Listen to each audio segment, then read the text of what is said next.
Hi guys, Sir John Curtice, the polling expert, was asked about the impact the two recent by-elections, along with turnout, will have on the general election and Rishi Sunak's chances whenever that vote is eventually held. Curtice first reacted to comments made by the Prime Minister following the defeats and corrected the misinformation Sunak put out. Sir John had explained earlier in this interview with Nick Ferrari that the standard response from the losing side is always to blame low turnout and how by-elections are always difficult for the incumbent party. The pollster owned the Prime Minister perfectly here. Have a listen. Midterm by-elections are always difficult for incumbent governments, and the circumstances of these by-elections were, of course, particularly challenging. Now, I think if you look at the results, very low turnout, and it shows that we've got work to do to show people that we are delivering on their priorities, and that's what I'm absolutely determined to do, but also shows that there isn't a huge amount of enthusiasm for the alternative in Keir Starmer and the Labour Party, and that's because they don't have a plan. And if you don't have a plan, you can't deliver real change. And when the general election comes, that's the message I'll be making to the country. Stick with our plan, because it is starting to deliver the change that the country wants and needs. Sir John, it's almost as if you scripted it for Mr Sunak. How do you respond to that? Exactly what you said. Except I think what somebody might point out to the Prime Minister is question marks about his opening line. We are not in the midterm of this Parliament. We are perhaps no more than 9 months away from a general election. Yes. And the truth is that the opinion polls are telling us that basically the Conservative Party have failed to make any significant progress in repairing the damage that was inflicted on it by the Liz Truss fiscal event back in the autumn of 2022. And time is beginning to run out. Sure, the Conservative Party has got to try and do its best. Of course, I think what many people also know, to follow the Prime Minister's rhetoric, back at the time of the Conservative conference, he was trying to tell us that he was the person who was going to introduce change. Now he seems to be arguing, don't change horses for fear that the change might be worse than you've got already. That is, you can see one of the arguments that's made about the Prime Minister is he doesn't seem to come up with a consistent line of argument or appeal to the electorate.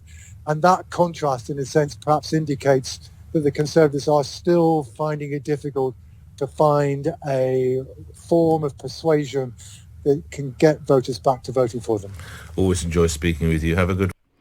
It's always a pleasure to listen to John Curtice because he knows what he's talking about and he's quite impartial. Now, he mentioned a number of things here. Sunak trying to sell the idea that this is a midterm by-election.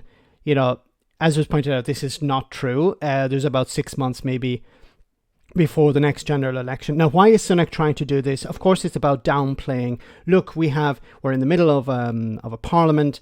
This is what he's trying to sell the public. And just give me more time to turn the ship around. We have to stick with the plan and we're going to succeed. Now, I don't know whether Rishi Sunak actually believes that. There is this belief that he's surrounding himself with people who will just say, yes, yes, sir, yes, sir. And he won't actually receive critical advice. Which is a big problem, because if he thinks he's doing the right thing, he's walking right into an absolute disaster. Now, John Curtice in the past has mentioned two major events that have damaged the Conservative Party, that being Partygate under Boris Johnson and Liz Truss's economic disaster. Now, Sunak has, as was pointed out in this clip, Sunak has said in the past, look, vote for me during the leadership contest. Vote for me because I'm going to deliver change. When Liz Truss crashed and burned, he said, look, I'm going to steady the ship. I'm the change that you need. I'm going to deliver. And of course, he hasn't delivered. He hasn't delivered the economic change that he promised. He promised that things would improve for people. He would abandon the madness of Liz Truss. But it seems that those things have not materialized.